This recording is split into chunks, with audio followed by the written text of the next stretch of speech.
Yes, ladies and gentlemen, COVID-19 is on the rise again.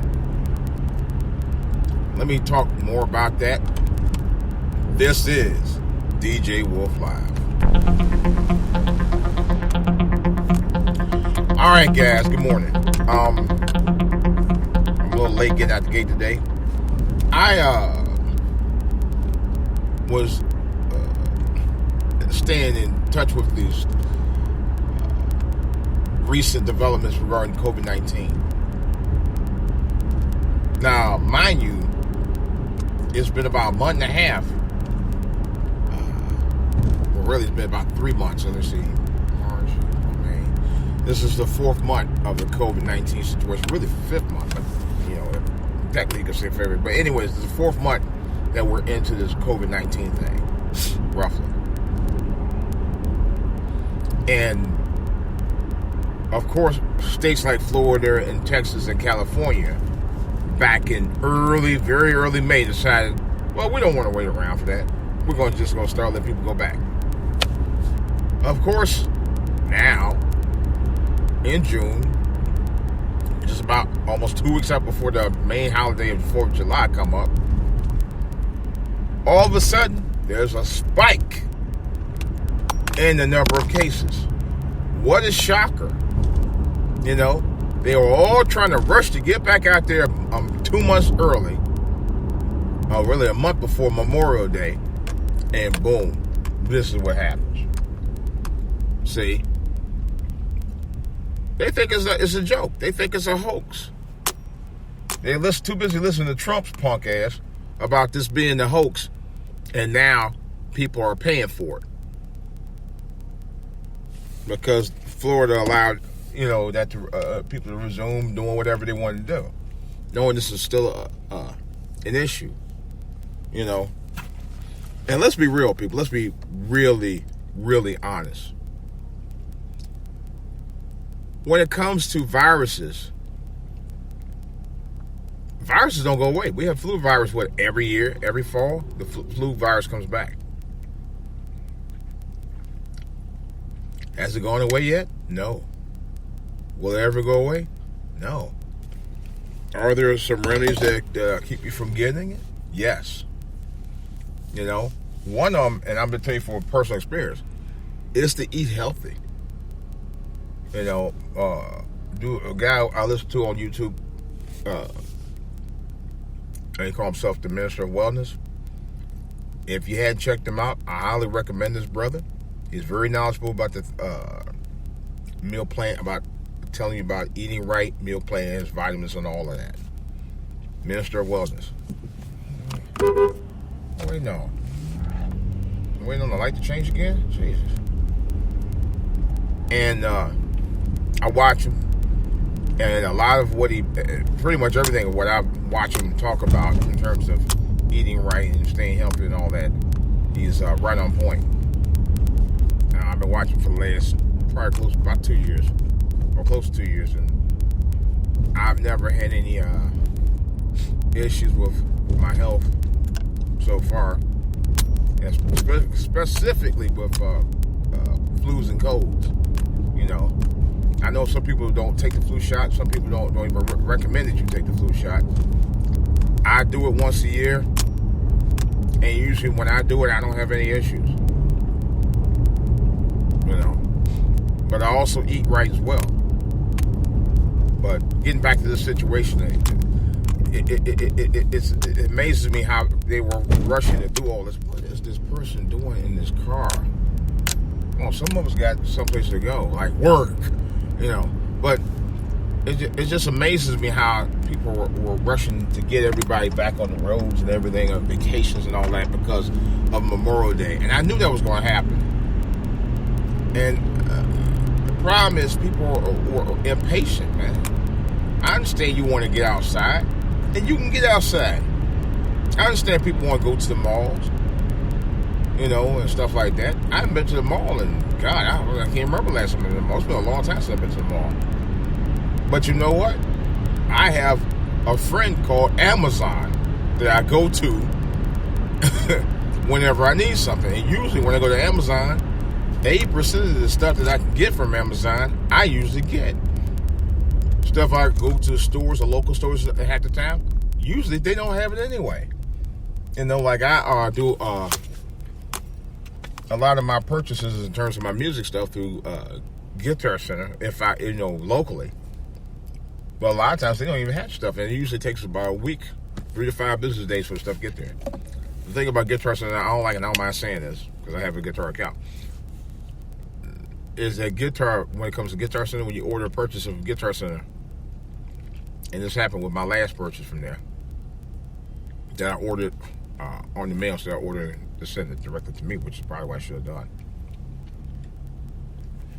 The last time I did that, I had it shipped to the store.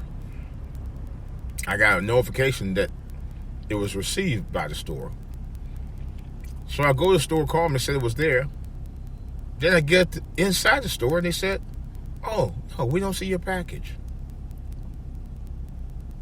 Call us back." And come find out, I went back 2 days later, the package was already there the day I got the notification. So I'm thinking, and that's what they've done stuff like that before. They always go to the warehouse or wherever the warehouse is in the back of the store, and they tell you, "Oh, we don't have this in stock," or "We don't have that in stock." But you go online, they say they got plenty of stuff in stock in that very store.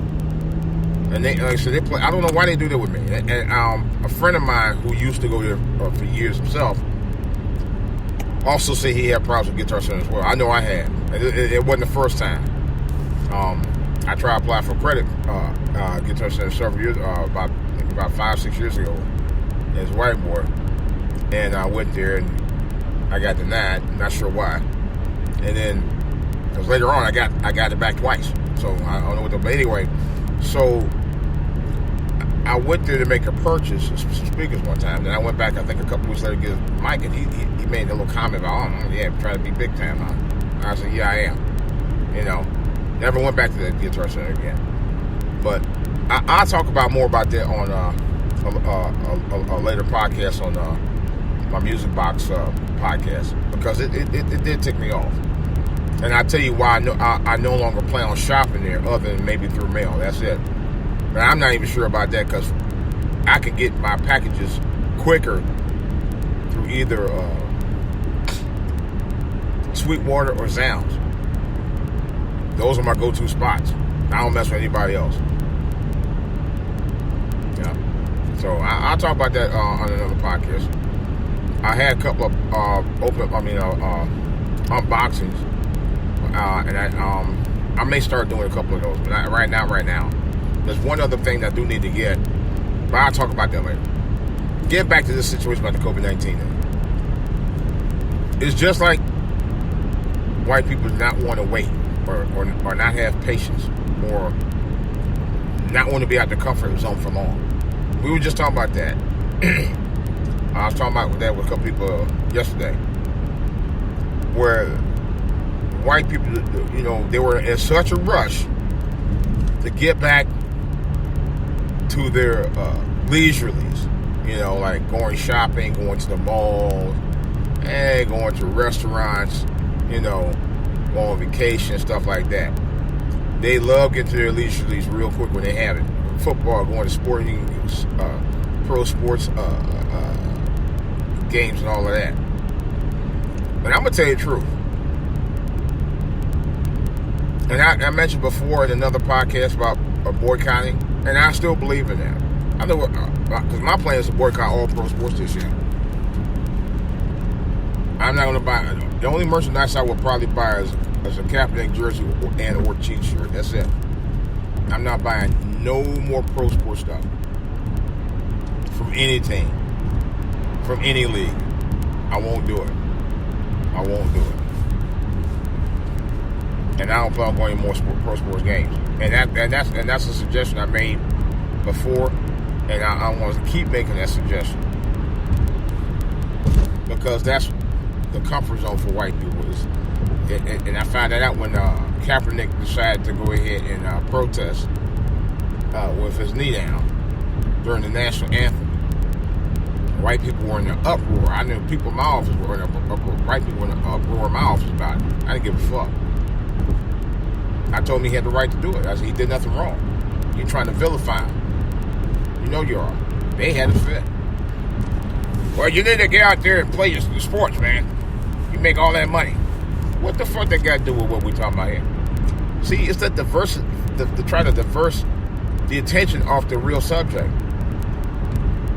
You know, when is it ever going to be a good time to talk about it? They're like, oh, this ain't the place for it. Yeah, it was a place for it.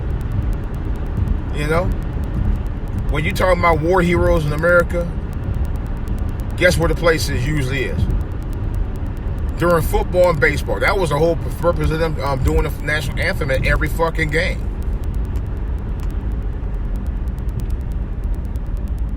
You know, they do it. They do stuff like that on major league games all the time. You know, but I was telling somebody it's time for white people to get out the comfort zone and be uncomfortable until we can get justice for all in this country. It's time. It's long overdue. I heard there's going to be a Juneteenth celebrations with marches and protests this weekend. Probably aren't any today, to be honest. There should be a few today. I don't know any specific, but there should be. But nevertheless, though, I mean, people, it's a wake-up call. This is a legitimate wake-up call right now. Now, what I was saying before about these so-called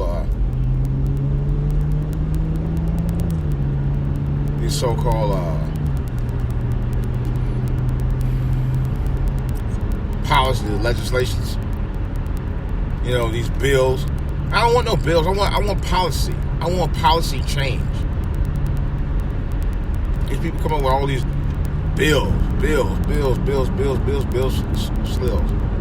You know, we want policy changes. We're tired of the same old song and dance. We've been tired of the same old song and dance for 400 fucking years. You know, it's time for policy changes. It's long overdue. It's long overdue. You know, and it's not being done. It's not being done. You know, I don't do it today. But the COVID-19 thing, you know, bottom line is people are going to have to be cautious. They're going to have to practice social distancing, and they're going to have to get used to practicing social distancing from now on. You know, I hate the situation for the way it is, but unfortunately, that's it. There are people that I've talked with, and I'm starting to believe more and more that this is something that's being addressed from up above. I don't think, and I think it's a wake-up call. Remember, 400 years ago, when this mess was going on in slavery, when the first slaves were brought to America in 1619. And it's kind of ironic that the disease is called COVID-19.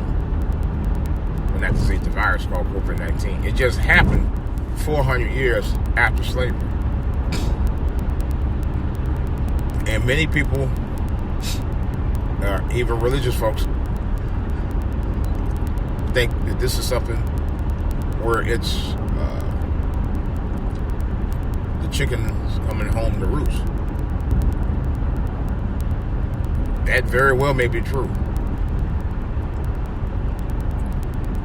Very well may be true.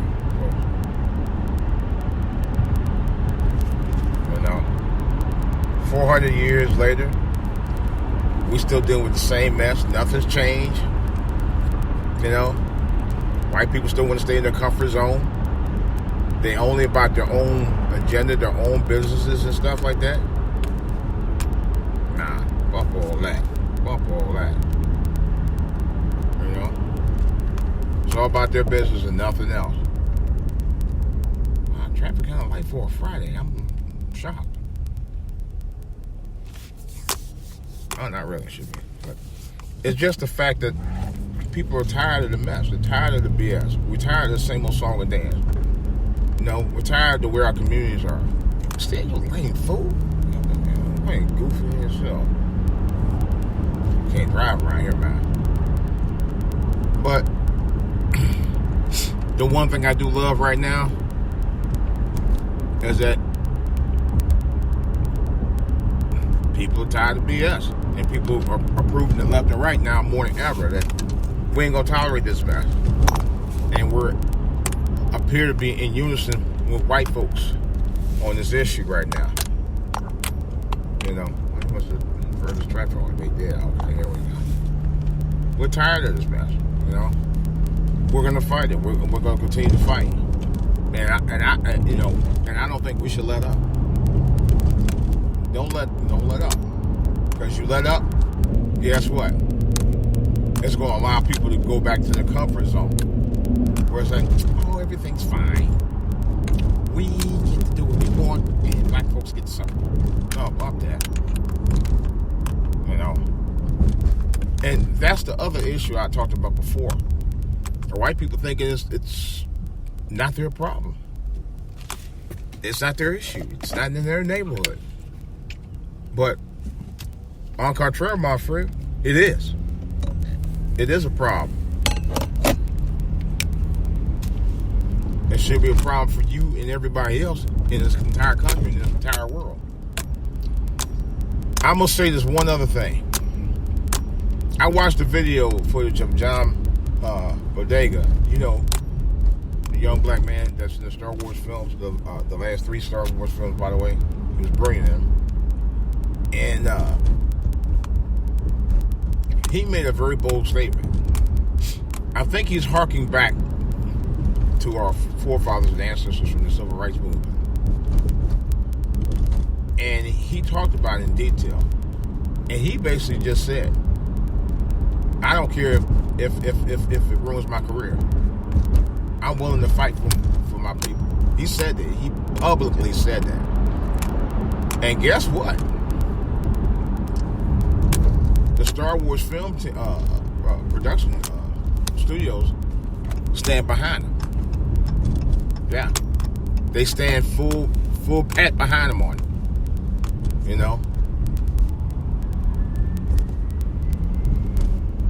I'm glad.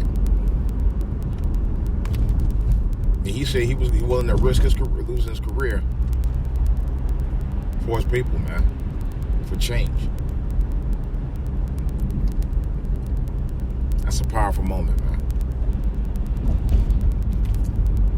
Later on, my next podcast, I will be talking about what motivated me to do what I'm doing right now, among other things. And I will be talking about my father on a special podcast coming up this weekend. DJ Wolf Live, Father's Day editions.